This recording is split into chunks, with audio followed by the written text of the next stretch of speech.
Namaskar. Welcome to Dr. Rao's Temple of Learning. This is your YouTube channel, Spiritual Management Course. Today we are discussing the 16th Small Independent Discourse, Part 2, entitled as Mutual Understanding and Respect Between Science and Religion is a Must. Yes, this is Dr. A.P. Rao, Vice President Telecom Division, HPLI Private Limited, MIDC Ranjangaon, Pune, Maharashtra. So once again, welcome to part 2. The summary of part 1 says, in the part 1, we have deliberated what is spiritual management approach. We have understood that intelligently designed life adequately combines science and religion both. In the development of human culture, religion was the first step in order to learn about the science. We have discussed that the reproducibility of the fact or experiment with required environmental condition is recognized as a scientific fact. We have argued about some latest developments of medical and other physical sciences till date 2020. We have noted that in any scientific experiment, important is property of our interaction with anything. So with this summary of part 1, let us begin the part 2. The property of our interaction is important. When an experimental setup on the table is of experiment diffraction of the light, the light behaves as if it is a wave. When the setup on the table is of photoelectric effect, the light behaves as if it is a particle.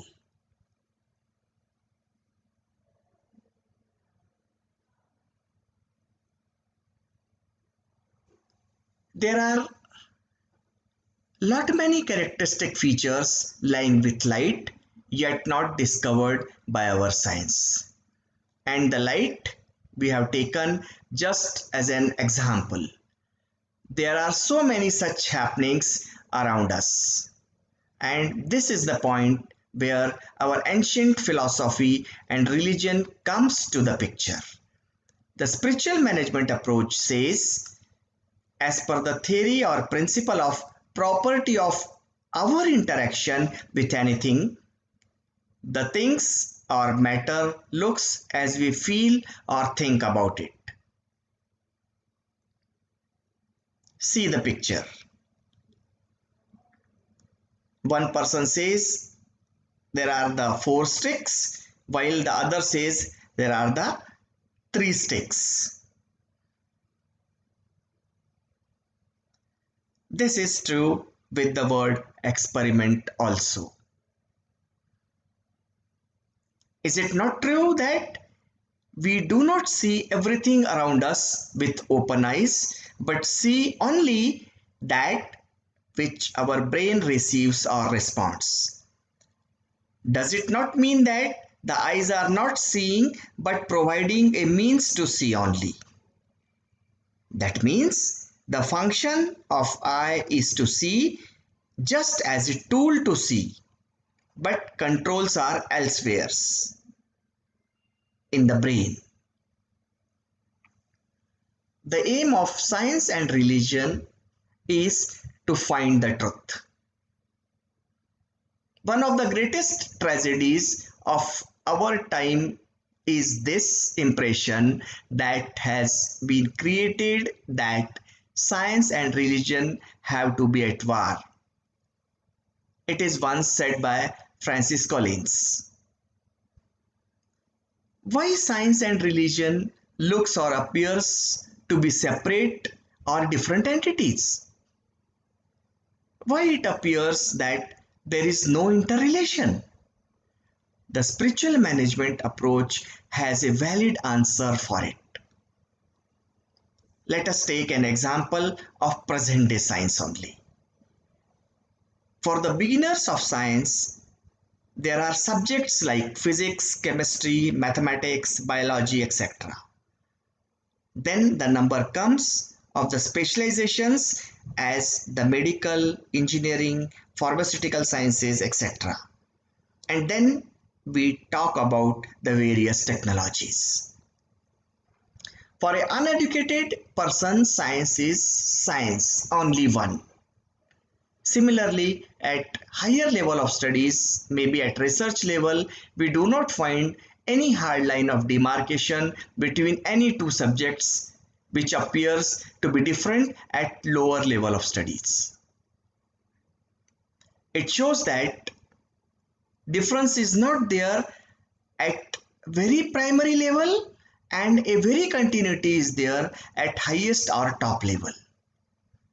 In the same way,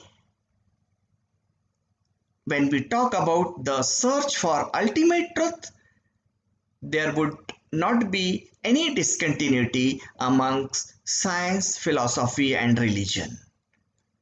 But unfortunately, majority of human beings fall under this category. This is the middle category. And this middle category neither understands religion nor the sciences in total. In fact, spiritual management approach is a combination of science, philosophy, and religion. The West has penetrated the science for materialistic development and could not understand the importance of spirituality. In fact, the West also will have to reach to the spirituality after saturation in materialistic development. The East has experimented with mysticism but ignored the physical external developments. The mysticism directly reaches to spirituality but bypassing the external developments that are also important. Now the East also understands. In fact, both ways shall have to reach to the same destination using different paths. So, SPR are the segments of the process. But at present, East and West both seem to be in the middle and do not look the ultimate in total. If the two paths are joined, we understand that the science, philosophy, and religion are not different entities. These are the different segments of one and the same process at different dimensions. And the aim of all in general is to know the ultimate nature of matter and energy.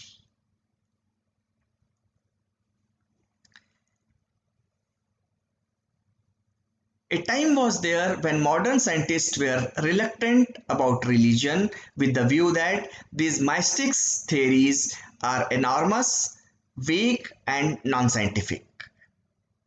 At present, we may see that the science is coming near to the religion through its discoveries. As an example, a Nobel Prize winner has established a fact that the water, that is H2O, has the memory to know at what time it was in which form, solid, liquid, or vapor. And incidentally, the Eastern mystics used water in the palm while giving cruise to someone. Did the Eastern mystics were knowing that this fact that water remains memory in one or the other way? The mystic Eastern scientists were not aware of importance of scientific investigations by saying that this outward expansion is of no use. The approach was not correct. Anyway, it was not correct. In fact, They were not knowing that the scientific investigations can help in meditation-like activities. For example, using modern tools or sensors, one can check that at which frequency the brain is oscillating at the moment to know the state of mind and so on. Actually, the science and mystics both have always been trying to probe into the final reality of creation. They have been using entirely different path or approach to know the unknown. The West was using outside-in approach, the path of science, and the East was using inside-out approach, the path of religion. And both were for the development of society and betterment of mankind. In fact, neither science nor the religion requires the help of each other for their understanding. If we want to speed up the process of development, we must consider both opinions by means of having constructive interference between science and religion. By keeping this in mind, it seems to be the need of time that scientific persons should undertake some research studies to enrich the new science through the literature provided by the religion. The science has to explain the religion about the concept of data, information, and knowledge along with its correlations.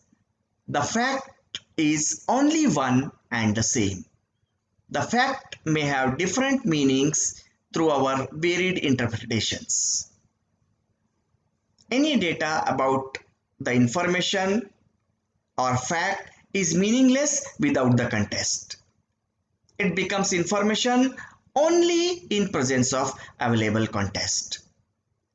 The interpretations of information become knowledge, and then this knowledge is used with the word Vasudhaiva Kutumbakam becomes spiritual management approach to observe the life in a different way.